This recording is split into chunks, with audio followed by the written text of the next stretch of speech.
Hello, আসসালামু আলাইকুম। সুপ্রিয় চতুর্থ শ্রেণীর শিক্ষার্থীবৃন্দ, হাজির হয়ে গেলাম তোমাদের বাংলা বইয়ের আরেকটি পাঠ নিয়ে।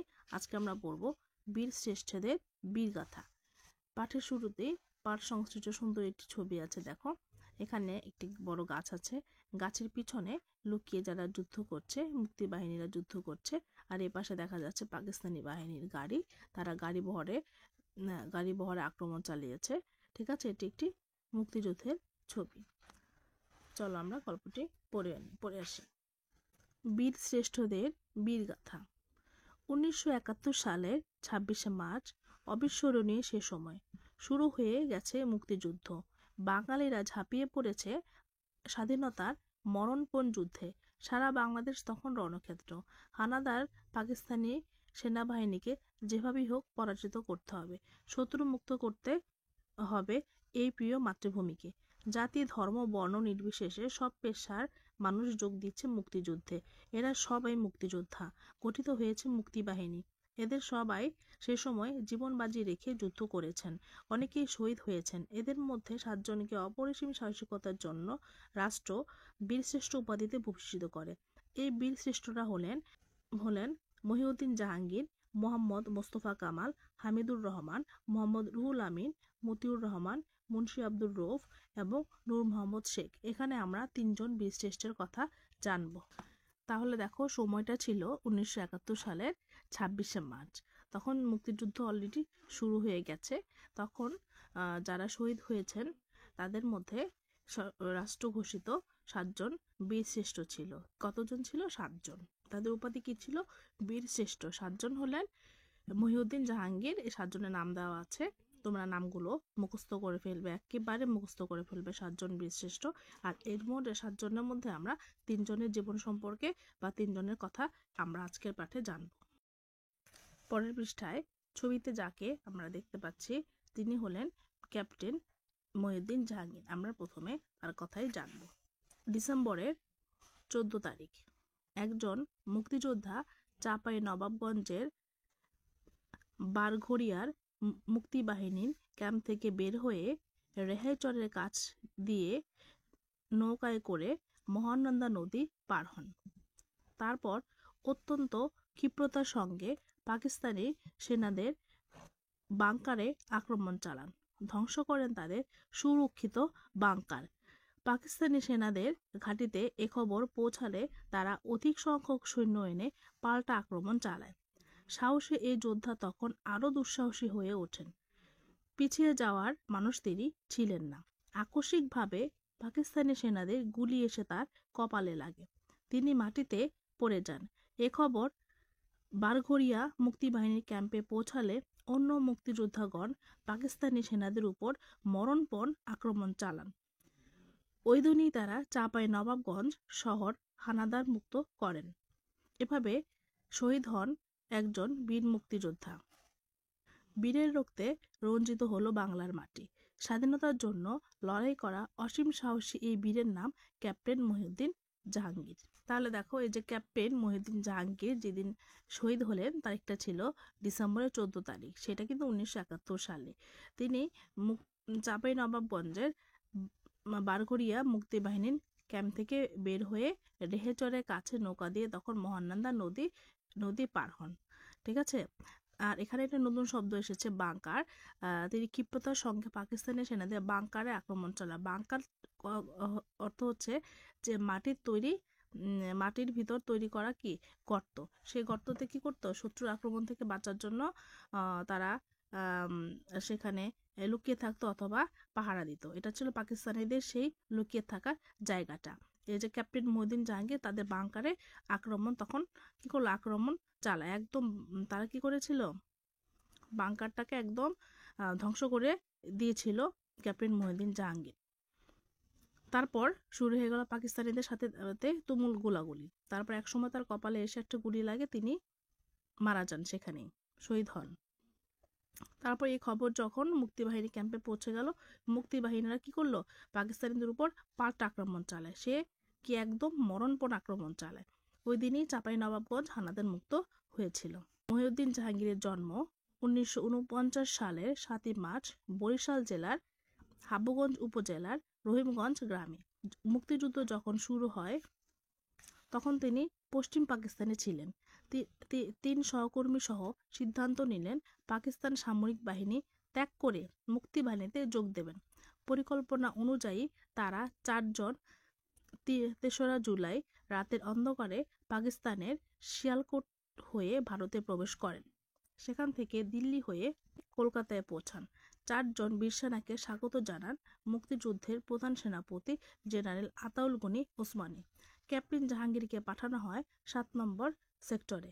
সেখান থেকে তিনি মালদহ জেলার মেহেদিপুর মুক্তিবাহিনী ক্যাম্পে যোগ দেন। তিনি এই সাব সেক্টরের কমান্ডার ছিলেন। যুদ্ধে সাহস ও ক্ষিপ্রতার কারণে তার আক্রমণের ধারা ছিল ভিন্ন। অনেকগুলো অপারেশনে নেতৃত্ব দিয়ে শত্রু সেনাদের খতম করেন তিনি।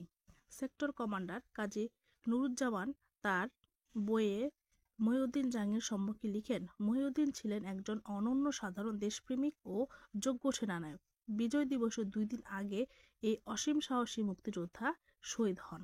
জাহাঙ্গীরের মতোই ভাবনা ছিল বৈমানিক মতিউর রহমানের। দেখো আমরা একটু আগে পড়লাম জাহাঙ্গীর বীরশ্রেষ্ঠ জাহাঙ্গীরের কথা, মহিউদ্দিন জাহাঙ্গীর। এখন আমরা পড়ব বৈমানিক মতিউর রহমানের কথা। যুদ্ধ চলাকালে তিনি করাচির মাসুর বিমান ঘাঁটিতে কর্মরত ছিলেন। তিনিও চেয়েছিলেন পশ্চিম পাকিস্তান থেকে এসে মুক্তিযুদ্ধে যোগ দিতে। পাকিস্তানি বিমান বাহিনীতে মতিউর ছাত্রদের বিমান প্রশিক্ষণের দায়িত্বে ছিলেন।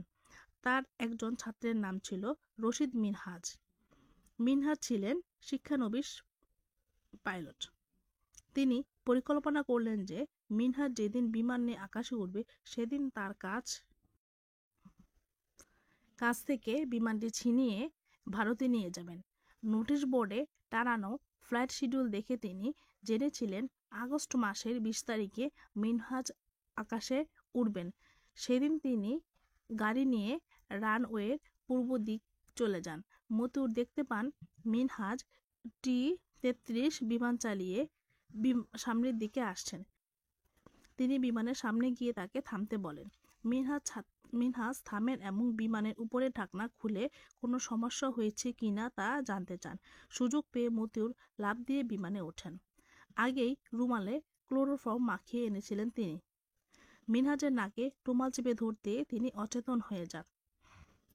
কিন্তু তার আগেই মিনহাজ কন্ট্রোল টাওয়ারে খবর পাঠান যে বিমানটি হাইজ্যাক হয়েছে। মতিউর রহমান খুব নিচু দিয়ে অনেকটা পথ আসার পরে মিনহাজের জ্ঞান ফিরে। তিনি বিমানটিকে ফেরানোর জন্য ধস্তাধস্তি শুরু করেন। এক পর্যায়ে বিমানটি পাকিস্তানের খাট্টায় বিধ্বস্ত হয়। বিধ্বস্ত বিমানের বাইরে পড়েছিল মতিউর রহমানের প্রাণহীন দেহ। পরে তাকে মাসুর বিমান ঘাঁটিতে কবর দেওয়া হয়। 2006 সালে তার দেহাবশেষ দেশে ফিরিয়ে আনা হয়। রাষ্ট্রীয় মর্যাদায় তাকে সমাহিত করা হয় ঢাকার মিরপুরের শহীদ বুদ্ধিজীবী কবরস্থানে। মতিউর রহমান 1941 সালে ঢাকায় জন্মগ্রহণ করেন। মুক্তিযুদ্ধ চলাকালে তিনি ছিলেন পাকিস্তান বিমান বাহিনীর ফ্লাইট লেফটেন্যান্ট।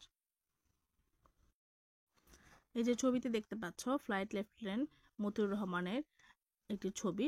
তো ওনার ঘটনাটা কি তোমরা কি বুঝতে পেরেছো?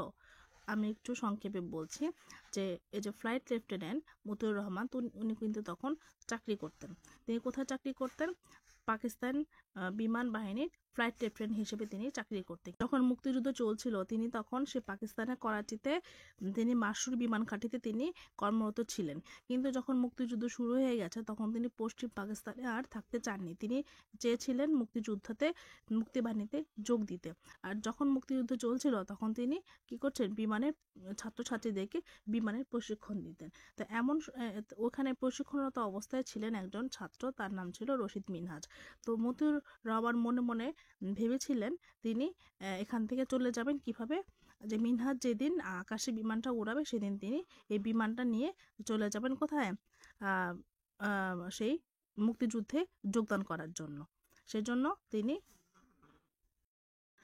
তিনি তখন ফ্লাইটের শিডিউল দেখতে পেলেন যে আগস্টের 20 তারিখে মিনহাজ কি করবে? আকাশে বিমানটা উড়াবে। এই জন্য তিনি একদম তার নিজের গাড়ি নিয়ে রানওয়েতে চলে যান এবং মিনহাজ যে বিমানটি চালিয়েছিল সেটা হলো T-33।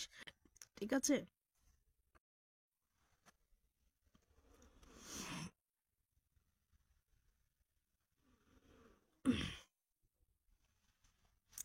মতিউর রহমান বুঝতে পেরেছিলেন যে তিনি এখান থেকে এত সহজে বেরোতে পারবেন না। এজন্য তিনি তার পরিকল্পনা করেছিলেন যে মিনহাজ যে বিমানটি চালিয়ে নিয়ে আসবে সেটাতে তিনি উঠে পড়বেন। ঠিকই সে লাফ দিয়ে উঠে পড়েছিল, কিন্তু মিনহাজ, তার ছাত্র মিনহাজ ছিল অনেক চালাক এবং বুদ্ধিমান। যখন সে বুঝতে পেরেছে যে হয়তো মতিউর রহমান লাফ দিয়ে বিমানে উঠেছেন, তখন মিনহাজ কন্ট্রোল রুমে টাওয়ারে খবর পাঠিয়েছিলেন যে বিমানটি হাইজ্যাক হয়েছে। আর এদিকে মতিউর রহমান কি করেছিল, লাফ দিয়ে ওঠার পরেই তার রুমালে ক্লোরোফর্ম মাখিয়ে রেখেছিল, যাতে এটা নাকে দেওয়ার সাথে সাথে মিনহাজ অজ্ঞান হয়ে যায়। মিনহাজ অজ্ঞান হয়েছিল ঠিকই, কিন্তু সে তো আগে খবর পাঠিয়ে দিয়েছে যে বিমানটি হাইজ্যাক হয়েছে। আর কিছুক্ষণ পর যখন মিনহাজের জ্ঞান ফিরল, তখন মিনহাজ মতিউর রহমানের কাছ থেকে বিমানটা ফেরানোর জন্য ধস্তাধস্তি শুরু করে। এক পর্যায়ে বিমানটি কি হলো, পাকিস্তানের খাট্টায় বিধ্বস্ত হয়ে যায়। তো সেখানেই মতিউর রহমান শহীদ হন, মারা যান, খাট্টায় বিধ্বস্ত হন। তারপর তাকে সেখানেই মাসরুর বিমান ঘাঁটিতে তাকে কবর দেওয়া হয়। পরবর্তীতে 2006 সালে তার দেহ বাংলাদেশে ফিরিয়ে আনা হয়। তিনি 1941 সালে জন্মগ্রহণ করেছিলেন। আমরা আরেকজনের কথা জানবো। মুক্তিযুদ্ধের আরেক অসীম সাহসী যোদ্ধা বীরশ্রেষ্ঠ হামিদুর রহমান। 1953 সালের 2রা ফেব্রুয়ারি তিনি ঝিনাইদহ জেলার মহেশপুর থানার খর্দ খালিশপুর গ্রামে জন্মগ্রহণ করেন। দুঃসাহসিক এক যুদ্ধে তিনিও জীবন দিয়েছিলেন। 1971 সালের 28 অক্টোবর মৌলভীবাজার জেলার কমলগঞ্জ থানার ধলই সীমান্ত ফাঁড়ি। মুক্তিযোদ্ধারা গুরুত্বপূর্ণ এই ফাঁড়িটি দখল করার সিদ্ধান্ত নেন। দায়িত্ব দেওয়া হয় প্রথম ইস্ট বেঙ্গল রেজিমেন্টের উপর। নেতৃত্ব পান তরুণ সিপাহী হামিদুর রহমান। তিনি তিন প্লাটুন সৈন্য নিয়ে তিনি যাত্রা শুরু করেন। রাতের আধারে অত্যন্ত সাবধানে তারা গ্রেনেড ছুড়ে শত্রুর বাংকার নিশ্চিহ্ন করে দেওয়ার অপেক্ষায় ছিলেন, কিন্তু তখনই শত্রুর পুঁতে রাখা একটা মাইন বিস্ফোরিত হয়। পাকিস্তানি সেনারা সতর্ক হয়ে যায়। দুপক্ষে বেঁধে যায় তুমুল যুদ্ধ। দেখো ছবিতে সিপাহী হামিদুর রহমানের একটি ছবি দেওয়া আছে। আচ্ছা, হামিদুরের সঙ্গে শুধু একটা রাইফেল আর দুটো গ্রেনেড। নির্ভুল নিশানায় তিনি প্রথম গ্রেনেডটা ছোড়েন। শত্রুর আক্রমণকে স্তব্ধ করে দেন তিনি। কিন্তু দ্বিতীয় গ্রেনেডটা ছোড়ার মুহূর্তে শত্রুর মেশিন গানের গুলি এসে লাগে তার গায়ে। শহীদ হন এই অকুতোভয় বীর।